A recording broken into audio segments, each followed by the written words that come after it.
ఇప్పుడైతారు, దానికి కాదనను. కానీ ఈ మన ఫ్రెండ్స్తో మూమెంట్ ఉండేది. ఏదైనా ఒక మనం ఏదైనా చదువుతున్నప్పుడు దానిలో మనం అంటే డౌట్స్ వస్తుంటాయి అన్నమాట. దాన్ని మనం గ్రూప్ డిస్కషన్ లాగా మనకేమైనా ఒక 5 మెంబర్స్ ఉన్నారు, మనకేమైనా ఒక దీని గురించి అసలు ఇది అర్థం అవ్వట్లేదు. అప్పుడు ఏం చేయాలంటే మనం ఆ బుక్ చదవకుండా ఆ 5 మెంబర్స్ దాన్ని డిస్కస్ చేసామనుకో, అది మనకు వాళ్ళకి గుర్తుంటాయి, మనకి గుర్తుంటాయి. వాళ్ళు కూడా మనలాగా వాళ్ళకేమైనా డౌట్ వచ్చినా మనం కూడా ఒక ఆ కాన్సెప్ట్ మొత్తం మనం ఈజీగా అర్థం చేసుకోవాలి. ఏదైనా అసలు చదవడం కంటే థియరిటికల్ కాకుండా ప్రాక్టికల్గా అయితే అది ఎన్ని రోజులైనా గుర్తుంటాను అన్నమాట. సార్ ఇప్పుడు చాలా ఆన్లైన్ ప్లాట్ఫామ్స్ పట్టణాల నుంచి విద్యను గ్రామీణం వైపు తీసుకెళ్ళగలుగుతున్నాయి సార్. సో ఇలాంటి అన్అకాడమీ లాంటి ప్లాట్ఫామ్స్ మీకేమైనా మీ యొక్క జర్నీలో ఎక్కడైనా ఉపయోగపడ్డాయి? అవి గ్రామీణ ప్రజలకు ఏ విధంగా ఉపయోగపడతాయి? ఇట్లాంటి ఎందుకంటే కొందరు కొందరు ఆర్థికంగా స్తోమత లేనివారు బయటికి వెళ్ళి అంత దూరం వెళ్ళి అక్కడ మనం ఉండడానికి ఖర్చు, ఇట్లాంటి ఎక్స్పెండిచర్ ఉండడానికి ప్లస్ చదవడానికి ఇట్లాంటి ఎక్స్పెండిచర్ని కొందరు భరించలేని వాళ్ళు, అట్లాంటి వాళ్ళ కోసం ఈ ఆన్లైన్ ప్లాట్ఫామ్ అనేది అసలు ఇది సచ్ ఎ గుడ్ ఐడియా.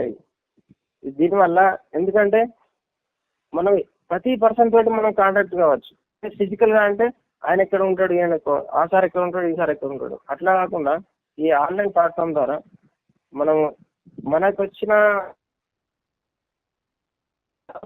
కావాల్సిన లెక్చరర్ టీచర్ తోటి మనం దాన్ని ఫుల్ఫిల్ చేసుకోవచ్చు అన్నమాట. అట్లానే ఇప్పుడు ఆన్లైన్ ప్లాట్ఫామ్ ద్వారా ఈవెన్ విలేజ్లో ఉండే వాళ్ళు కూడా ఇప్పుడు స్మార్ట్ ఫోన్ అందరికీ వచ్చేసింది. సో ఈ ఏంటంటే ఈ ఆన్లైన్ ప్లాట్ఫామ్ బాగా యూజ్ అవుతుంది అనమాట వాళ్ళకి. సార్ మీ విజయంలో తోడ్పాటు అయిన వాళ్ళు ఎవరికైనా కృతజ్ఞతలు చెప్పాలంటే మా ఛానల్ ద్వారా చెప్పవచ్చు సార్. ఇప్పుడు నా విజయంలో నా కలీగ్స్, నా పేరెంట్స్ నాకు ఎప్పటికీ సపోర్టివ్గా ఉంటారు. వాళ్ళని ప్రత్యేకంగా చెప్పాలని ఏం లేదు. వాళ్ళు నేను కుంగిపోయినా నన్ను ఏమనలేదు. అంటే అప్పుడు ఏమన్నా ఫెయిల్ అయినా కానీ మనం ఒక 2-3 days అట్లా మనం కుంగిపోయినా కానీ పర్లేదు అని వాళ్ళే నన్ను ఎక్కడికైనా తీసుకెళ్ళేవారు అన్నమాట. దాని గురించి బయటికి రావాలని నా పేరెంట్స్, మెయిన్గా మా బ్రదర్ నాకు ఎప్పటికీ సపోర్ట్గా ఉండేవాడు.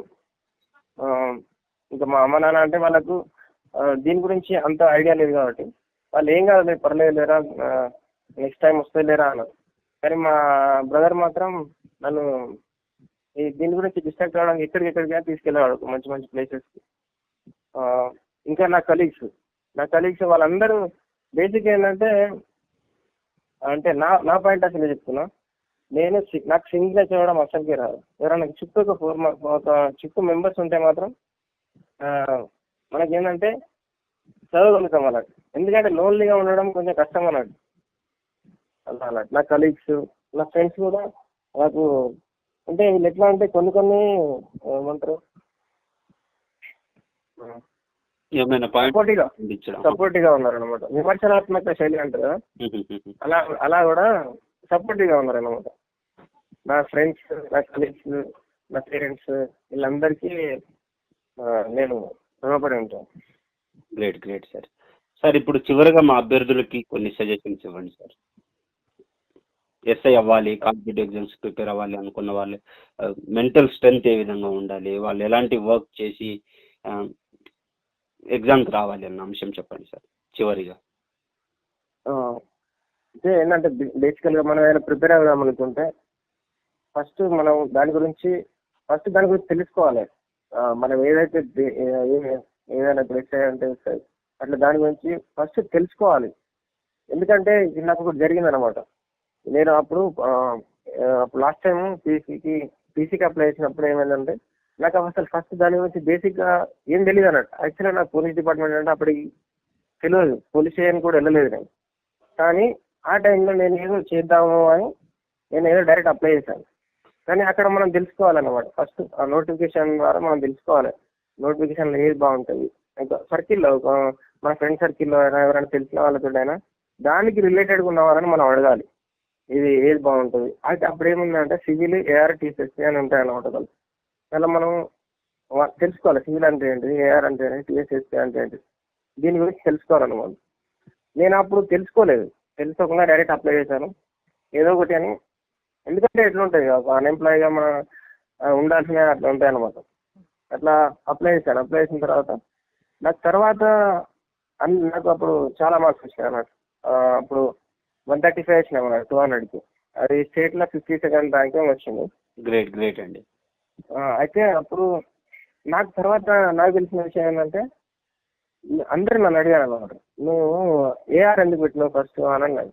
యాక్చువల్గా ఫస్ట్ ప్రిఫరెన్స్ ఫైర్ ఉంటుంది అనమాట. ఫైర్ ఉంటుంది, సివిల్ ఉంటుంది, ఏఆర్ ఉంటుంది.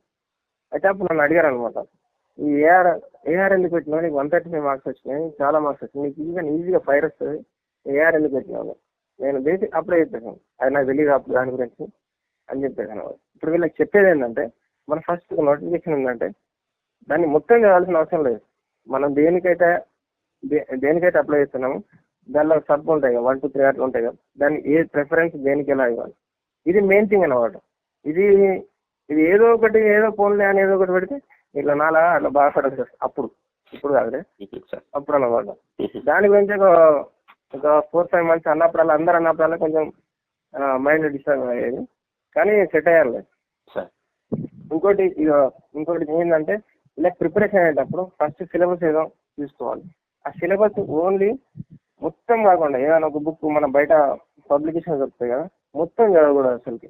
దానిలో మెయిన్ థింగ్స్ ఏమున్నాయి, ఇప్పుడు కరెంట్ అఫైర్స్ లాంటివి ఉన్నాయి అనుకో, ఇప్పుడు కరోనా అప్డేట్స్ అంటే దీనిలో మొత్తం ఈ నంబర్స్ ఇవన్నీ గుర్తుపెట్టుకోవాల్సిన అవసరం లేదు. దాని గురించి ఒక షార్ట్గా మనకు నోట్స్ ప్రిపేర్ చేసుకోవాలి. ఫస్ట్ మనం ఏదైనా ప్రిపేర్ అవుతున్నామంటే ఒక నోట్స్ ప్రిపేర్ చేసుకోవాలి. సో ఒక 200 pages బుక్ ఉందంటే దానికోసం ఒక 12 to 20 pages ఒక నోట్స్ ప్రిపేర్ చేసుకోవాలి. నేను ఈ ఎస్ఐకి ప్రిపేర్ అయ్యేటప్పుడు కూడా నేను ఒక బుక్ ప్రిపేర్ చేసుకున్నాను. అది మనకు ఇట్లా 200 pages బుక్ అయింది. నేను ప్రిపేర్ అయిన వాటిని నోట్ చేసుకుంటే ఖచ్చితంగా నోట్స్ ప్రిపేర్ చేసుకుంటే మీకు ఇవన్నీ మళ్ళీ ప్రిపేర్ అవ్వడానికి, నేను ఎగ్జామ్ ముందు ప్రిపేర్ అవ్వడానికి అవన్నీ చదవాల్సిన అవసరం లేదు. అవన్నీ తీసేసి ఈ ఒక్క బుక్ ఒక 3 times చదివితే మొత్తం మెమరీగా ఉంటుంది. అట్లా ఇంకోటి ఏంటంటే, మనం బయట ఉంటాయి, బయట ప్రాబ్లమ్స్ ఉంటాయి, అందరికీ ఉంటాయి, వాటిని రిసీవ్ చేసుకోవాలి కానీ దాని గురించి ఆలోచించద్దు ఎక్కువ. అట్లా ఉంటే ఎప్పటికీ సెల్ఫ్ మోటివేటెడ్గా ఉండాలి. ఏమైనా డిస్టర్బ్ అయితే ఫ్రెండ్స్ తోటి అట్లా బయట క్యాజువల్గా వెళ్ళడం, లేకపోతే ఏదైనా మనకు హాబీస్ ఉంటాయి, హాబీస్ చేసుకుంటే మనం దాన్ని ఆ మూడ్ నుంచి మనం బయటకు వచ్చి మళ్ళీ చదువుతుండాలి. ఇంకోటి ఏంటంటే, ఎప్పటికీ చదువుతూనే ఉండద్దు. నేను చాలా మందిని గమనిస్తా, అసలు నేను బేసిక్గానే అసలు చదవలేకపోయాను.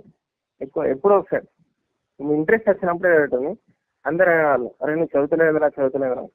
కానీ మనకు ఎందుకంటే మన మూడు బాగాలేనప్పుడు చదివితే అది ఎక్కువ అసలుకి. ఆ టైంలో మనం పీస్ఫుల్గా ఉండాలి, అట్లా చదువుకోవాలన్నమాట. Sir thank you so much sir. మీరు కూడా సివిల్ సర్వీసెస్ క్రాక్ చేసి ఇంకా ఉన్నతమైన పొజిషన్కి వెళ్ళాలని మేము ఆశిస్తున్నాం sir. Thank you sir, giving me such a good opportunity. Thank you so much sir. Unacademy.